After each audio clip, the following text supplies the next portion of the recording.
So I've been teaching Flutter for the past 6 years now, and over that time span, I've taught a healthy amount of students. But I've gotten an even more healthy amount of emails from students asking me for help regarding certain problems that they're facing. Usually, these problems fall into two categories. The first is that the student has been learning Flutter for an extended amount of time, and they still don't have an idea of what the framework is capable of, how they can build stuff with it, and it's just a mess in their mind. And they've basically given up and they think that Flutter is just too complicated and they can't understand it. While on the other hand, I have students that basically have a grasp of Flutter and they've been able to build some things using Flutter by following along with tutorials. But whenever it comes to them building their own stuff that they have envisioned within their mind, they have no idea how to do it. In this video, I'm going to be sharing with you guys 5 practical tips that you can implement starting today to improve the efficiency of your learning when it comes to becoming a Flutter developer, and hopefully become a Flutter developer that's not only proficient with following along tutorials, but also building stuff on their own. My first tip to everyone is going to be to think of their Flutter learning journey as a social experiment. And what I mean by this is whatever you do, try to put it in the public spotlight. One way you can do this is by creating a GitHub account, and then whatever project that you're working on, whether that's a tutorial that you're following along with or something that you're creating by yourself, try to make it a public repo and try to share it with other people. This is going to have 3 distinct advantages for you.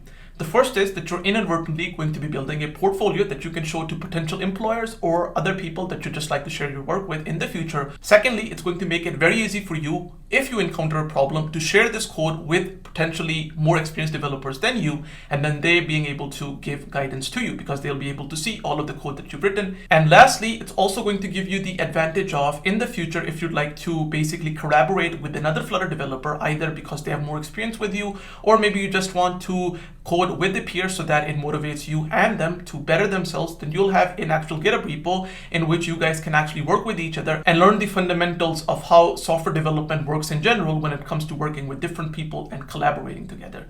So this is why I highly recommend that if you're starting your Flutter development journey, or if you're learning any framework in general, or even programming, that you put everything you do into the public spotlight. And one way you could do this is obviously by creating a GitHub account. On a daily basis, I work on a lot of different things, and most of them are closed source, but I always take time out of my day to learn new things, whether that's learning a new framework or improving my knowledge upon an already existing framework or programming language that I know. The way I like to do this is by creating a GitHub repo, then following along with the tutorial or creating something my own, learning all of the things from that, and then just publishing that code onto GitHub and making it freely available to everybody else. This way I come under the public spotlight because I get a lot of followers who actually take a look at my public repositories and just give me a follow for that. And secondly, it's just a way of me to give back to the community the same way I do on YouTube, where I'm able to share my expertise with others and share the things that I've learned. Tip number 2 is to avoid obsessing over finding the best state management solution for the project that you're building. I can't tell you how many emails or comments I get where people ask me, "Hey Hussein, what's the best state management package for Flutter? What do you recommend, or what do you use?" And the honest answer to this is that it completely depends upon the project that you're building.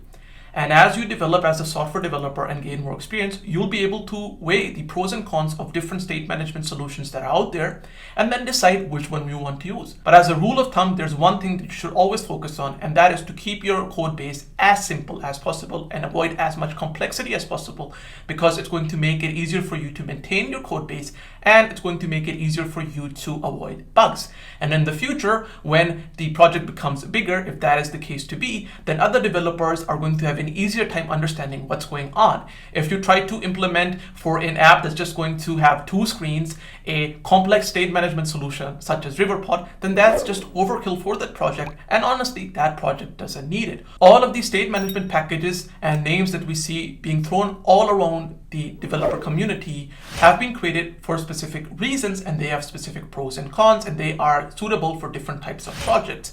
Just trying to find the optimal solution that works for all different projects is unrealistic. And if you really want to learn a state management package, then my tip for you would be to just learn one and just try to become proficient in it.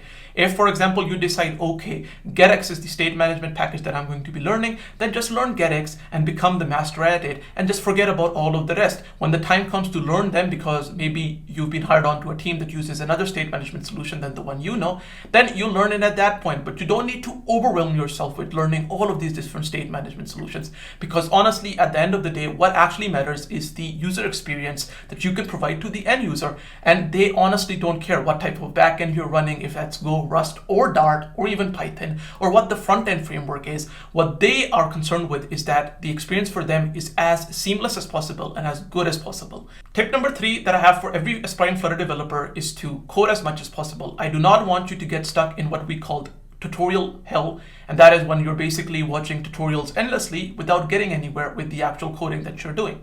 So what I'd like you to do is adopt the mindset of, hey, I'm going to spend some time watching a video, reading some documentation, listening to somebody, but after that, I'm not going to allow myself to learn anything else before I've implemented the things that I've learned. Now, I know that it's difficult as programmers to come up with ideas on what can I do with the information that I've learned.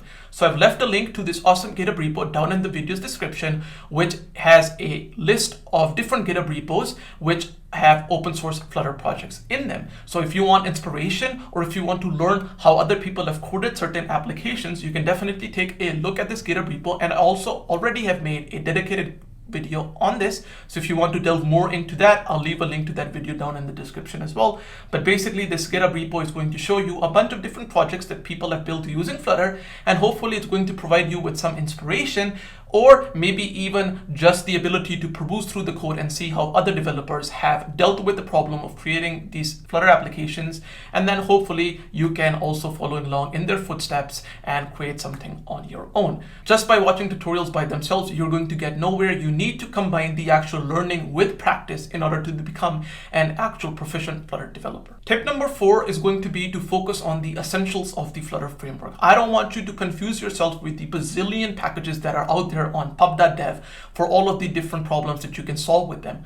What I want you to focus on are what are the key things that Flutter as a framework by default includes in itself and how I can use them. So this is, what are the built-in state management solutions? What are all of the different widgets that are available to me? How can I utilize the baked-in concepts into the Flutter framework to build something from scratch? And then once you have a solid understanding of the framework by itself, so this basically means how do list views work, how do grid views work, what is a scroll controller, what's a form going to look like in Flutter, how is a button created, how is a text field created, how can I create a container with a shadow, and other things like this. Then you can proceed to actually learning about the different packages that can help you solve problems more efficiently. There's no need to put yourself into learning all of these different packages if you do not know the basics of the Flutter framework, because this way you're not going to be getting anywhere. So I'll recommend that when you're learning Flutter as a developer is that firstly you take a look at what are the core components that come packaged with the actual Flutter framework, try to become a master at them, and then after that you can slowly, as need be,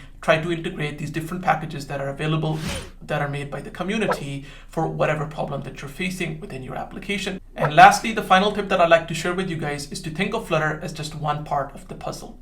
In order for you to become a top-notch developer, you have to understand that Flutter is just part of a greater ecosystem that is app development, and that you need to have an understanding of some other parts of this actual ecosystem in order to be a competent developer. So what do I mean by that? Well, you need to have a good enough understanding of how to build front-end UIs using Flutter, but you also need to know how to attach your Flutter app with the backend. And for a backend, you can either go the route of creating a custom backend, or how you can link up a Flutter application with a backend as a service such as Firebase or AppWrite or PocketBase, each of which are excellent backend solutions. Each of have their own pros and cons, and you need to develop the intuition of being able to understand which is the best backend for the actual project that you're going to be building. For example, PocketBase is an excellent recommendation from my side to those people that are going to be building a indie side project that's not going to get a lot of traffic, but they'd like to share it with the world.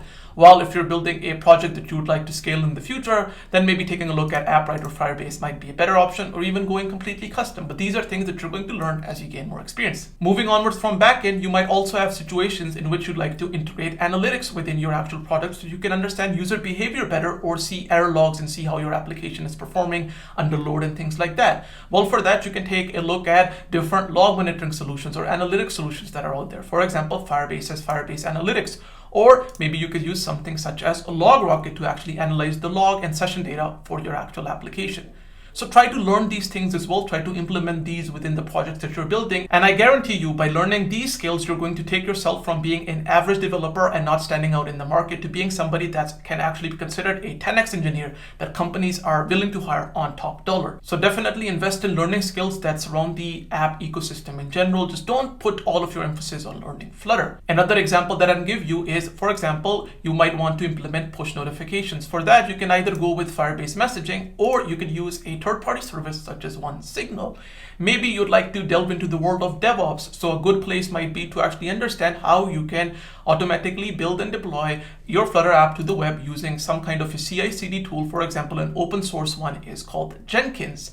And then, as I had alluded to in the first tip, try to learn some kind of a source control system. My recommendation is Git, because most of the companies use them, but there are other ones out there as well. But Git should be the only one that you need to learn for now. So what I want you to do from today onwards is try to think of app development as a skill that requires a lot of generalized knowledge and a well-rounded skill set.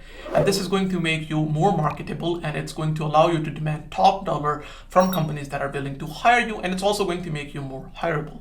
So these were the 5 tips that I wanted to share with you guys in today's video. If you enjoyed the video, then please don't forget to leave a like on the video and subscribe to my channel so that you get notified every time I release a new video. And as always, stay happy, stay healthy, keep learning, keep growing, and I'll see you guys in the next video. Bye-bye.